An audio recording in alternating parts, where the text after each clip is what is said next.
In 1882 Chicago, a family of five was poisoned at dinner by someone they trusted. The night in Chicago was calm, almost unnervingly so. A soft fog clung to the cobblestone streets, muffling the distant clatter of horse-drawn carriages. Inside a modest brick home on the west side, the Henderson family gathered around their dinner table, unaware that their lives were about to change forever. The warm glow of candlelight danced across the walls, illuminating their faces in a scene that seemed ordinary, safe, perfect.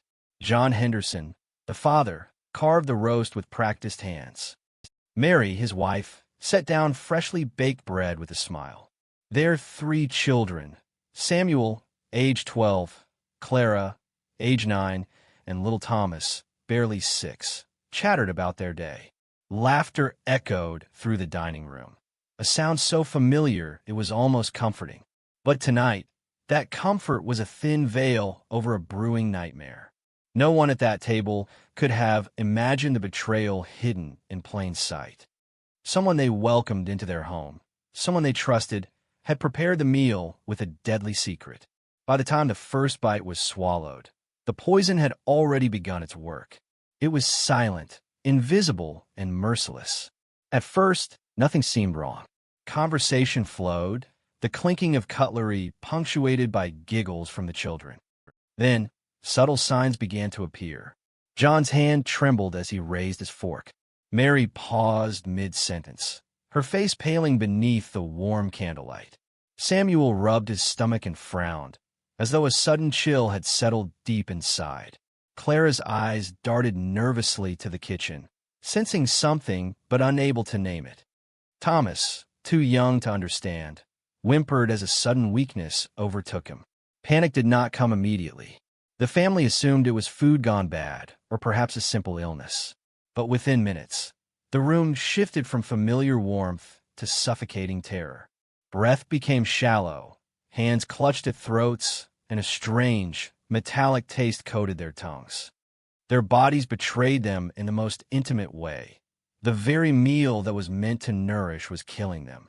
Neighbors later described hearing nothing unusual that night. No screams, no calls for help. Only an eerie silence that hung over the street like a shroud. By the time anyone realized something was wrong, it was too late. John collapsed onto the table, his knife clattering to the floor. Mary reached for him, her strength failing, and one by one, the children followed, their cries swallowed by the oppressive quiet of the home. When the authorities arrived, they found a scene of unimaginable horror. 5 bodies, sprawled around a dinner table that moments ago had been a place of love and laughter. The room smelled faintly of roasted meat and bread, but underlying that was something more sinister, something that would haunt those who entered long after the bodies were removed. The question that lingered over the city of Chicago was simple yet terrifying. Who would do this? Who could harbor such dark intentions and carry them out with calm precision? This was not a random act of violence. This was betrayal in its most intimate form. Someone had stepped into a home, shared in its joys, and left only death. The fog outside thickened, the streets silent witnesses to the horror within one modest home. And somewhere, in the shadows of that night, the person responsible walked free, perhaps even telling themselves they were justified, careful to leave no trace. For the Henderson family, the ordinary had become deadly in a single, silent evening. The story of that night would ripple through Chicago for years to come. It was a chilling reminder that sometimes the most dangerous threats come not from strangers, but from those we welcome with open arms. The Henderson family seemed, at first glance, like any other in Chicago's bustling West Side. Their brick home sat neatly between a butcher and a cobbler, the kind of street where children played freely and neighbors nodded politely over white picket fences.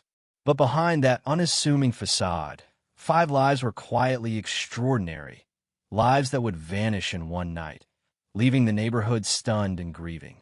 John Henderson, the father, was a man of routine and quiet dignity. At 38, he ran a small shipping business, balancing ledgers by day and storytelling by night. His laughter was rare but genuine, and his love for his family absolute. Mary, his wife, had been his childhood sweetheart. She managed the home with meticulous care, baking bread and tending a modest garden. To outsiders, their marriage seemed perfect, a partnership built on trust and shared dreams. The children were reflections of that warmth. Samuel, the eldest, was clever beyond his years, with a fascination for books and maps. He spent afternoons sketching the streets of Chicago, dreaming of adventures he might one day take. Clara, spirited and curious, had a habit of asking endless questions that left adults both amused and exasperated. Thomas, the youngest, was shy and sensitive, a child who found comfort in the simple rhythm of family life. The sound of his mother's singing, the clatter of his father's tools, the safe embrace of a home that would betray him. Neighbors described the Hendersons as kind and generous. They never refused a visitor, shared food with those in need, and welcomed strangers with a smile. It was this very openness, this unwavering trust, that made the horror of their deaths so incomprehensible. The family had no enemies, no debts of note, no reason for the kind of vengeance that could lead to poisoning an entire household. And yet, one person, someone they considered a friend, had chosen to shatter that life with quiet cruelty. On the morning after the tragedy, the street felt wrong. Mail piled up in empty boxes. Children peered through windows at a house locked in grief. A faint smell of burnt bread and decay lingered, stubborn and haunting. The Hendersons were gone, their absence as chilling as the fog that rolled off the river.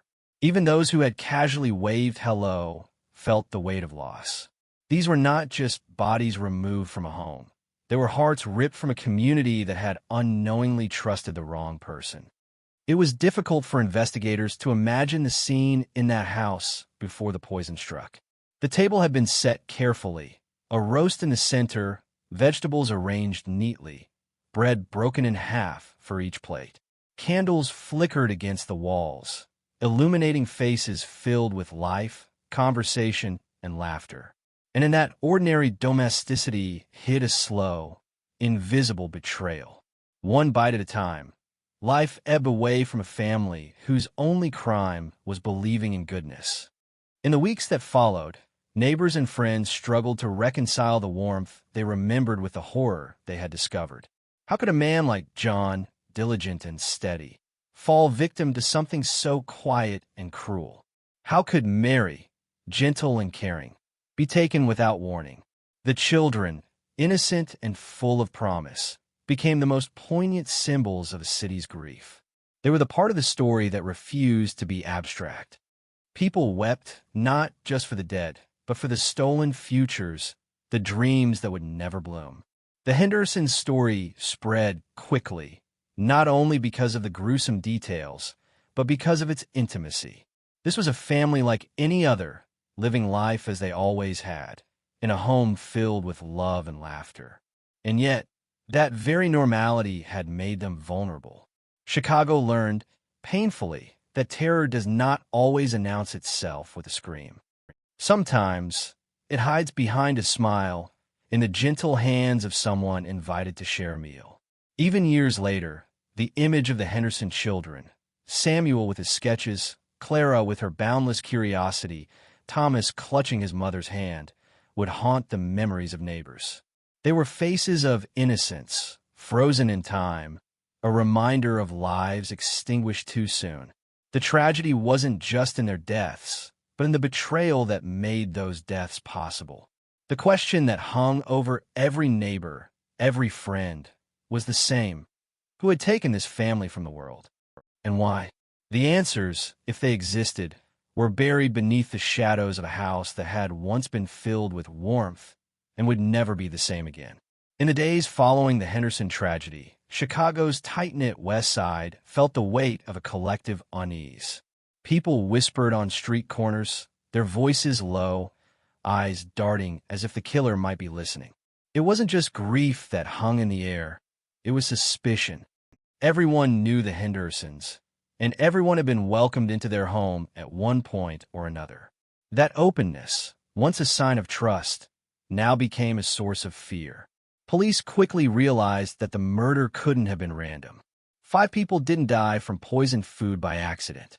Someone had prepared the meal with intent, carefully selecting the lethal ingredient, and then watched it do its work. That meant the killer had access, opportunity, and knowledge. Most chilling of all, they had the trust of the Hendersons. The very people who should have been safe inside their own home were betrayed by someone they had called a friend. Neighbors began to recount who had visited the house in the days before the murders. A family friend who helped John with business ledgers. A cousin who occasionally joined Sunday dinners. A local baker who delivered bread fresh from his oven. Each name, each memory, was now a potential suspect. People stared at familiar faces differently, their previous warmth replaced by quiet doubt. The friendly wave across the street became a tense acknowledgement. Could you trust them, or would a hidden knife strike next? Rumors spread faster than facts. Some claimed the murderer had argued with John over money. Others whispered of jealousy toward Mary's beauty or the children's apparent gifts. Every ordinary act, sharing bread, helping with chores, offering a hand, was now scrutinized under a lens of fear. Even friends who had no motive were looked at sideways. The tragedy had transformed the neighborhood's trust into paranoia. Detectives visited the homes of those closest to the Hendersons. They asked questions that seemed ordinary at first, but each answer was weighed and measured. Who was in the house that evening? Who brought the dessert? Who handled the roast? Each minor detail could be a thread leading to the killer. But people were hesitant to speak, either out of loyalty or fear.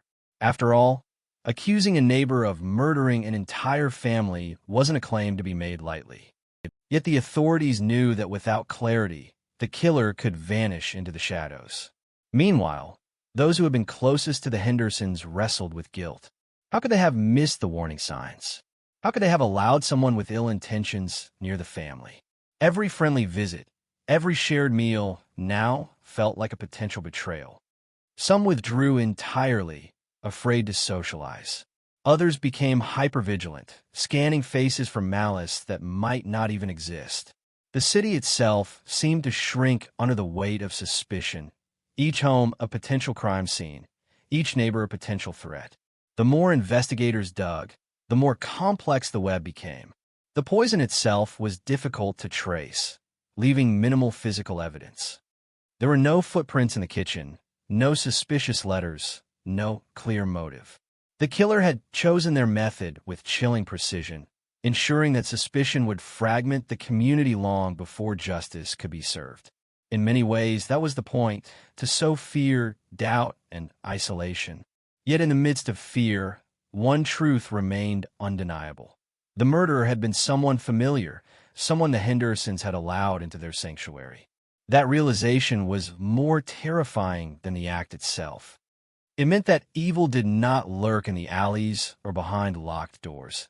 It could sit at your table, pour your wine, and smile. Chicago learned a hard lesson that week. Trust was fragile, and the line between friend and enemy was thinner than anyone had imagined. The Hendersons' deaths were not only a personal tragedy, but a warning.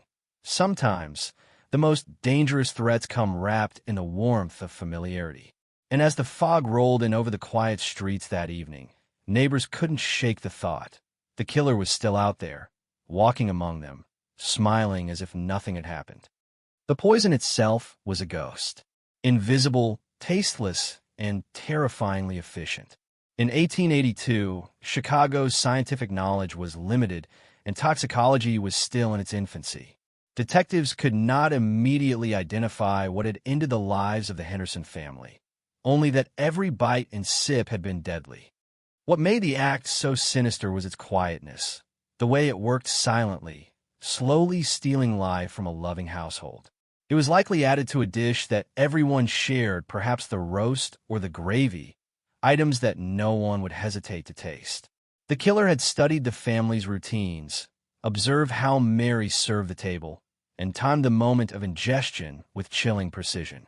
No screams, no struggle, just the soft, deadly sweep of a chemical agent that left bodies slumped around a familiar dining table. Medical experts brought in to examine the scene later spoke of the symptoms with disbelief. The Hendersons had experienced nausea, burning sensations in the stomach, and a sudden collapse. But there was no outward violence, no sign of a struggle, no defensive wounds, no evidence of forced entry. The poison had done its work with terrifying calm, transforming an ordinary dinner into a chamber of horror.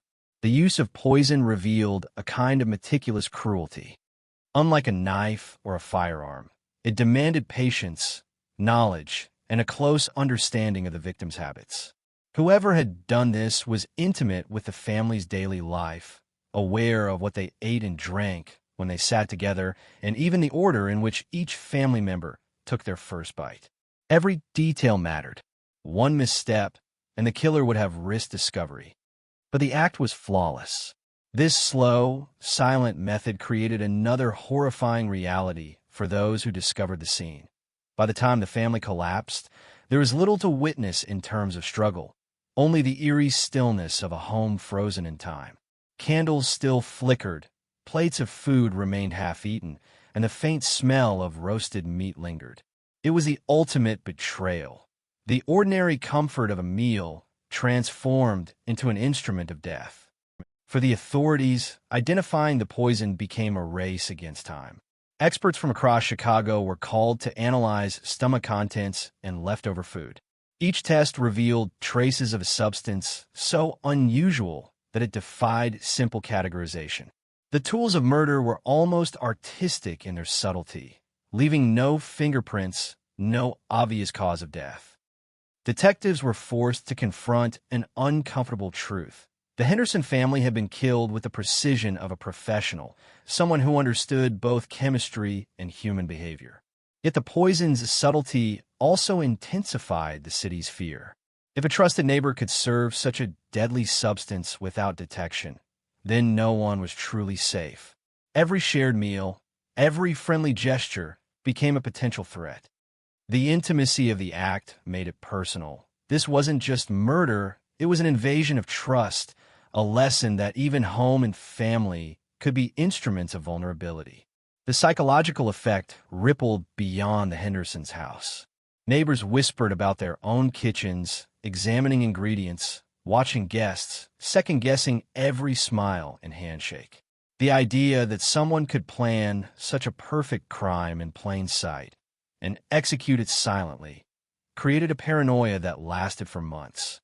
Even today, the image of that poisoned dinner lingers in the imagination.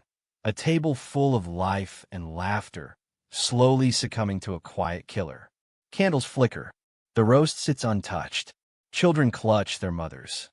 The horror is not in a single violent moment, but in the betrayal of everyday intimacy.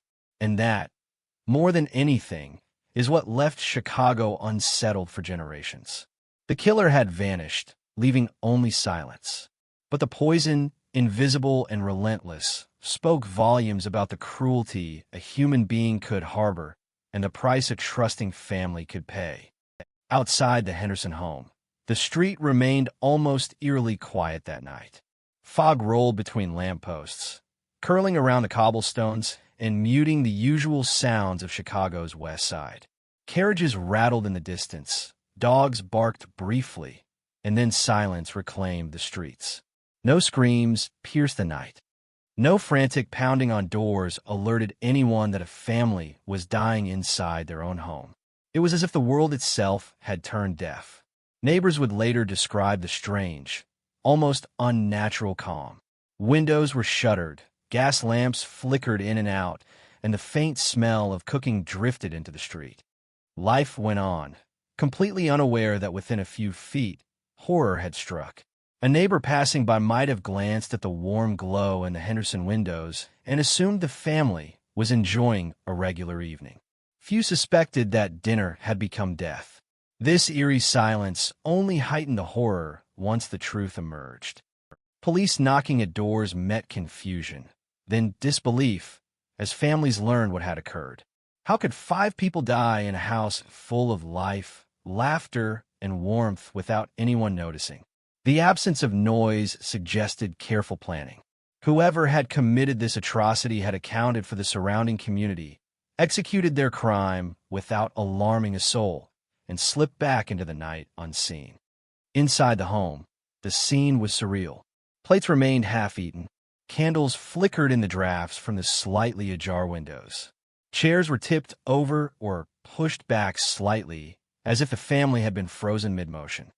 The silence became deafening, amplifying the grotesque stillness of bodies sprawled where moments before there had been chatter, clinking silverware, and the happy noise of a family. The room itself seemed to mourn, holding on to echoes of what had been stolen. The neighbors' ignorance was a cruel irony. People had been so accustomed to seeing the Hendersons' ordinary, wholesome life that no one imagined something sinister could occur inside their home. Children played outside, oblivious to the tragedy unfolding just down the block. Passers-by smiled at the warm glow in the windows. And in that very trust, the trust of a quiet, normal neighborhood, the killer found the perfect cover. Detectives later theorized that the murderer had chosen not only the method, but also the timing to exploit this silence. Poison, slow-acting and undetectable, ensured no immediate cries for help. By the time anyone might have noticed, it was already too late. Even if a neighbor had peeked inside the window, all they would have seen was the outward appearance of a normal evening. The truth was hidden, almost poetic in its cruelty. This calm after the crime created a lingering fear in the community. People began locking doors, watching visitors, and avoiding inviting even familiar faces into their homes. A sense of paranoia replaced trust.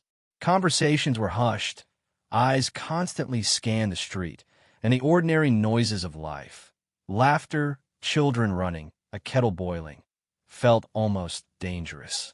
If the Henderson family could be taken silently, anyone could be next. And yet, no one could imagine who would do such a thing. No motive seemed clear.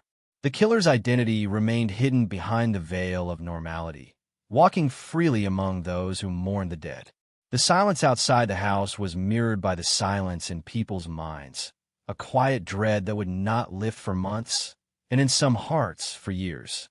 The quiet streets of Chicago had become a theater of terror, a place where death moved silently, unseen, and trust itself was transformed into a threat. The neighbors heard nothing, yet they would carry the echo of that silence forever, a haunting reminder of the night a family of 5 disappeared into death without a single sound reaching the world outside. By the following morning, Chicago's West Side was swarming with police, journalists, and curious neighbors. The Henderson house, once a symbol of ordinary domestic life, had become a crime scene frozen in horror. Detectives stepped cautiously over the threshold, their eyes scanning every detail: the half-eaten meal, the spilled gravy, the overturned chairs. Every object, no matter how small, was a potential clue. The first challenge was understanding how an entire family could die silently. The initial assumption of food poisoning gave way to suspicion of foul play. Medical examiners collected stomach contents, examined traces of food, and scrutinized every surface for signs of a toxic substance. The tools available in 1882 were rudimentary by modern standards, but investigators persisted, determined to uncover the invisible hand behind the tragedy. Detectives interviewed neighbors and friends, piecing together the last known movements of the family.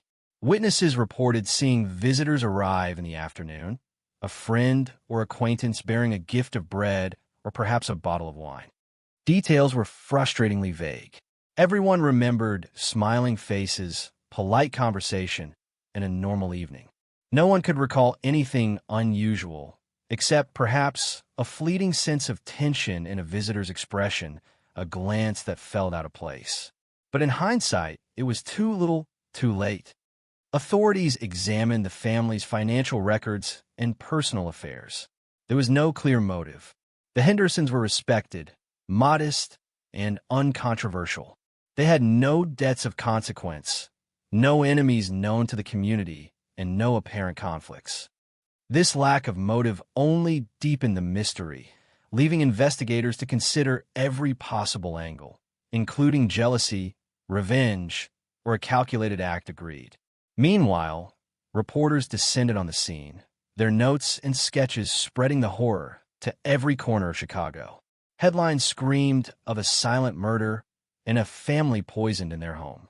Curiosity mingled with fear as the city absorbed the grim details. People locked their doors more tightly, eyes flicking toward the houses of neighbors, wary of the ordinary faces around them. The investigation, intended to bring answers, inadvertently amplified terror. Detectives collected everything from the kitchen: plates, glasses, knives, and even remnants of bread and meat. They tested each item for toxins, noting anything unusual. The poison was subtle, leaving minimal traces, making the work painstaking. Officers carefully cataloged the household, recording the positions of chairs, utensils, and personal items. Every detail was a potential clue, every imperfection a possible lead. Interviews with friends and neighbors were delicate. Many were too grief-stricken to recall precise details. Others were suspicious of the investigators themselves, unwilling to speak openly. The authorities faced a puzzle: a meticulously executed murder, invisible to outsiders, and a killer who had erased every obvious trace. It was as if the crime had been designed to confound. Yet investigators found small, tantalizing hints. A smudge on the edge of a plate, a faint smell in the air, the way the poison acted on each family member differently. Each clue, no matter how minor, became a thread to follow. Detectives worked tirelessly, following leads into shadowed streets, questioning distant relatives, and retracing the movements of every visitor who had entered the Henderson home in the days leading up to the tragedy. The investigation was not just about finding the killer. It was about understanding the sheer audacity of the act. How could someone betray a family so completely? How could a life be extinguished so quietly, leaving only the illusion of normality? These questions haunted the detectives as they pieced together the fragments of the night, each step revealing more about human cruelty than anyone wanted to acknowledge. Chicago watched, anxious and fearful, as the investigation unfolded. Every day brought new rumors, tentative clues, and dead ends. And while the police worked tirelessly, one truth remained terrifyingly clear. The murderer had moved among them freely, someone who could smile, speak, and walk unnoticed in the same streets where grief and suspicion now reigned. The night of the murders had left the Henderson home eerily intact, but detectives soon realized that hidden within the ordinary lay subtle clues. The killer had been meticulous, but perfection is rarely absolute. Shadows, overlooked details, and faint irregularities began to tell a story the casual eye would never see. The first clue came from the dining table itself. A single fork was slightly misaligned, resting at an unnatural angle. A napkin, folded precisely by Mary each evening, had been disturbed. Investigators noted these tiny anomalies, understanding that they might indicate movement, hesitation, or an unnoticed struggle. Every small deviation became a thread in the tangled web of mystery. Next, attention turned to the food.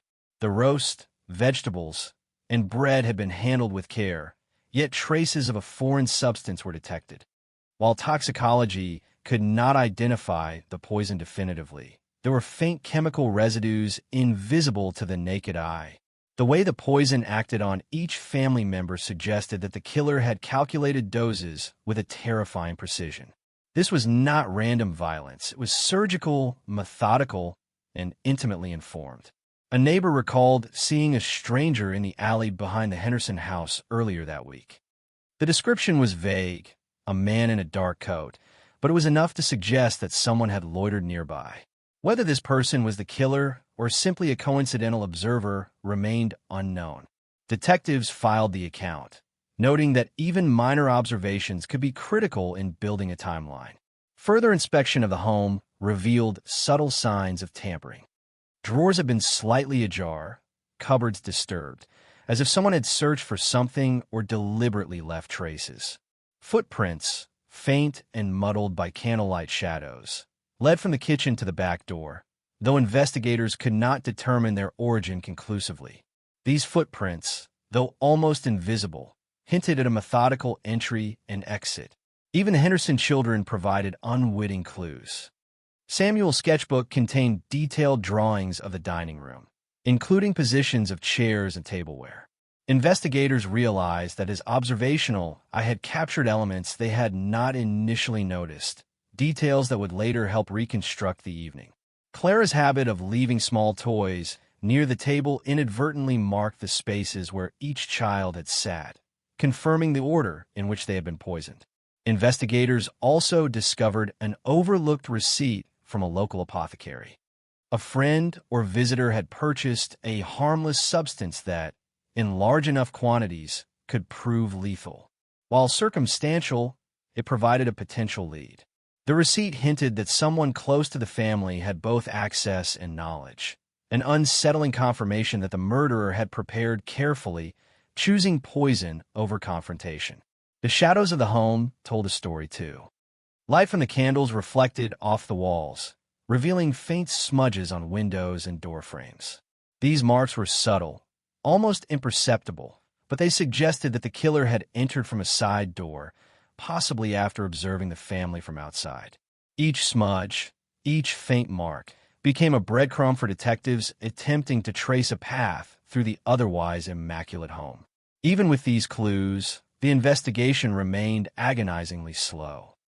The killer had anticipated human attention, leaving evidence only in places most would overlook. Every discovery revealed more about the murderer's cunning, but brought few answers about motive. The more detectives understood the planning, the more chilling the crime became. The Hendersons had been trapped in a nightmare meticulously designed by someone they trusted implicitly. As Chicago waited for justice, the shadows in the Henderson home seemed to whisper the same haunting truth. Evil could hide behind ordinary faces and the smallest details. Forgotten napkins, a misplaced fork, faint chemical traces, might be the only evidence separating life from death. The clues in the shadows painted a picture of a calculated betrayal, one that would echo through the city long after the bodies were gone. The most chilling realization for the investigators, and for the city of Chicago, was that the killer had been someone the Hendersons knew. Not a stranger from the streets, not a random intruder, but someone who had been welcomed into their home. The betrayal was intimate, personal, and horrifying in a way no random act of violence could match. Neighbors struggled to reconcile the friendly faces they saw daily with the possibility of murder. The baker who delivered fresh bread every morning, the neighbor who often helped John with his accounts, even the distant cousin who had visited frequently, all became suspects in the court of public fear. Every handshake, every shared smile was suddenly suspect. Who could you trust? And could trust itself now be deadly? Investigators turned their focus to the people closest to the Hendersons, examining relationships, financial transactions, and past interactions. Letters were retrieved, notes scrutinized, and stories compared. Friends and acquaintances who had once been sources of comfort and assistance were now interrogated as potential conspirators. The very warmth of social connection had become a weapon in the killer's hands. One friend, a man who had been helping John with business, drew particular attention. He had visited the house the week before and had been seen handling kitchen items, ostensibly to help with dinner preparations. While there was no immediate proof of wrongdoing, the fact that he had opportunity and knowledge of the family's habits made him a person of interest. Every casual action, every polite gesture was re-examined under the lens of suspicion. The psychological impact of this betrayal was devastating for the neighborhood. People withdrew from social life, fearing that the kindness they extended could be turned against them. Invitations were declined. Children were kept indoors. Even the simple act of sharing a meal became fraught with anxiety. The killer had not only destroyed a family, but had also poisoned the very notion of trust in the community. As detectives delved deeper, they found subtle patterns pointing to the betrayal. Small inconsistencies in accounts, minor discrepancies in timelines, and unexplained access to household items suggested that the murderer had been observing, learning, and planning. Every move had been calculated, designed to leave minimal evidence, while maximizing emotional damage. The Henderson family had unknowingly allowed the killer inside the very walls meant to protect them. The city began to understand the profound cruelty of the crime. Murder had occurred not through force, but through intimacy. The killer had exploited love, friendship, and trust, the very bonds that make life meaningful. The act was not only a physical crime, but a psychological assault on everyone who knew the family. It sent a terrifying message. The people you trust most could harbor deadly intentions, and even a home full of warmth could conceal unimaginable danger. Detectives considered motives. Jealousy, greed, and envy all came under scrutiny. The Hendersons were modest, but they had enough property and respect to make envy plausible. Perhaps someone had coveted their standing, their family, or their small comforts. Or perhaps the act was purely cruel, designed to inflict pain for its own sake. Whatever the reasoning, the betrayal was clear. The killer had walked in as a friend and left as a murderer. Even years later, Chicago would remember the quiet horror of the betrayal. Stories circulated about the smiling neighbor who could hide murderous intent, the friendly cousin who carried poison in his hands, the familiar face that turned deadly. The lesson was brutal and enduring. Evil does not always announce itself, and those closest to us may hide the darkest secrets. In that small house on a quiet Chicago street, 5 lives have been extinguished not by strangers, but by trust misplaced. And the memory of that betrayal lingered, a shadow over every handshake, every invitation, every moment of ordinary life. The question that haunted Chicago most relentlessly was simple. Why? Why would anyone choose to destroy an entire family they knew, lived alongside, and shared meals with? The answer remained elusive, hidden behind layers of deceit, calculation, and human cruelty. Detectives and neighbors alike searched for a motive, hoping that understanding it might bring some sense to the senseless. Money seemed an obvious possibility. The Hendersons were modest, but not poor. They owned their home and ran a small, steady business. Perhaps someone coveted their property, their belongings, or the quiet respect they commanded in the neighborhood. Yet no will, no overt financial dispute, and no suspicious transactions were found. If greed was the motive, it was subtle, invisible, and carefully masked by politeness. Jealousy was another theory. Mary's warmth and charm, John's steady reliability, and the children's innocence and talent could easily inspire envy. Someone with enough malice might see the Hendersons' happiness as intolerable. But who would act on envy with such precision, turning a single evening's meal into a calculated death? The very planning suggested more than raw emotion. It hinted at deep-seated resentment, perhaps nurtured over months or even years. Personal grudges were also considered. Could a friend or relative harbor secret anger at John or Mary? Perhaps a slight, real or imagined, had festered into something dark and dangerous. Investigators interviewed friends, associates, and distant relatives, searching for signs of bitterness, but no clear vendetta emerged. The killer's motive remained, frustratingly, invisible, like the poison that had ended the family's lives. Another possibility was a desire for control. The act itself demonstrated meticulous planning, a calm exploitation of trust, and a mastery of timing. The killer didn't need confrontation or chaos. They needed obedience and ignorance. By poisoning the family silently, the murderer exercised ultimate dominance over life and death, over the community's sense of safety, and over the innocence of a family who never suspected betrayal. The crime was an assertion of power as much as it was murder. Psychologists today might call it sociopathy, an ability to manipulate, betray, and kill without empathy. The murderer had blended into the community, observed the family's routines, and carried out the act with chilling efficiency. For the killer, the personal risk was outweighed by the satisfaction of control. Life could be snuffed out as easily as a candle, and no one would know until the aftermath. Yet even with these theories, the motive remained elusive. Each possibility, greed, envy, revenge, or control, added a layer of darkness, but none fully explained the cruelty of targeting a family in their home. The deliberate choice of poison, the silent execution, and the careful planning suggested an intelligence that was both terrifying and methodical. This was no impulsive act. It was a statement, though the meaning of that statement remained a mystery. For the city, the uncertainty was part of the horror. People could theorize, speculate, and fear, but no explanation could fully account for the depths of betrayal. The killer remained hidden, and with motive unknown, the danger felt endless.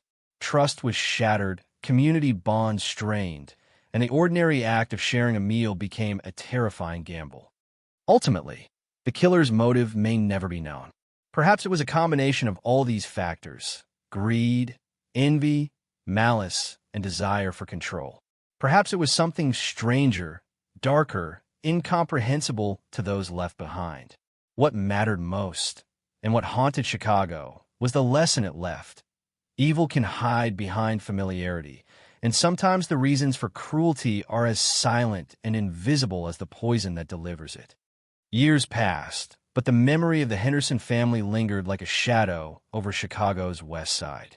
The streets where children once played freely felt different after the tragedy. A subtle wariness hung in the air, a caution born not from strangers, but from neighbors who might conceal deadly intentions behind friendly smiles. The city had learned a lesson about trust that no one could forget. The Henderson home, rebuilt after the bodies were removed, never regained its warmth. New families moved in, but whispers of the previous residents' deaths clung to the walls. Visitors felt it, an unexplainable heaviness, the echo of a family silenced in their prime. Every creak of floorboards or flicker of gaslight seemed to carry the weight of betrayal. The tragedy became a story parents told quietly, warning children to be cautious, yet never fully explaining the horror. Newspapers recounted the story on anniversaries, and historians noted it as one of Chicago's most chilling unsolved murders. The city remembered the 5 lives lost, the father, mother, and 3 children who vanished in a single evening. It was not only the number of victims that shocked, but the intimacy of the crime, the way it violated the sanctity of a home. Even decades later, it remained a cautionary tale about the fragile nature of safety and trust. The community, scarred by the event, gradually adapted. Neighbors became more watchful, families more protective. Doors were bolted, guests were questioned, and every shared meal carried a subtle unease. While life went on, the invisible imprint of fear and suspicion remained, a quiet legacy of the night the Henderson family died. Yet, amid the darkness, there were moments of remembrance that honored the family's lives. Friends who had survived the loss planted flowers where the house once stood. Children who had witnessed the aftermath carried the memory forward, sharing the story as a reminder of vulnerability and resilience. Their lives, though altered, became living testaments to the enduring impact of the tragedy. The killer was never caught. Faces passed on the streets might have been the perpetrator, yet time blurred the memory, leaving only suspicion and what-ifs. This unresolved ending haunted Chicago's collective consciousness. Justice had not been served, but the story persisted, a chilling reminder that evil can hide behind the ordinary, and that betrayal can come from those we least suspect. In classrooms, in newspapers, and in whispered conversations, the tale of the Hendersons lived on. It was a story of love turned to loss, of innocence stolen, and of trust shattered beyond repair. The family became symbolic of the quiet fragility of life and the devastating power of human cruelty. Even now, walking along the quiet streets of that old Chicago neighborhood, one can imagine the flicker of candlelight in the Henderson home, the clinking of silverware, and the laughter of children, moments frozen forever in time. And just as suddenly, the silence returns, heavier, darker, a reminder that some horrors leave a permanent mark. The city remembers not only the tragedy, but the lessons it taught. that kindness must be paired with caution, that familiarity is not always safety, and that even in bustling neighborhoods, shadows can conceal the most profound betrayal. The memory of the Hendersons endures, haunting the streets, the hearts, and the minds of those who dare to remember. In the end, Chicago carries their story, a haunting legacy of a family stolen in silence, a warning whispered across generations. The most dangerous betrayals often come from within, and the shadows of one night can stretch across a lifetime.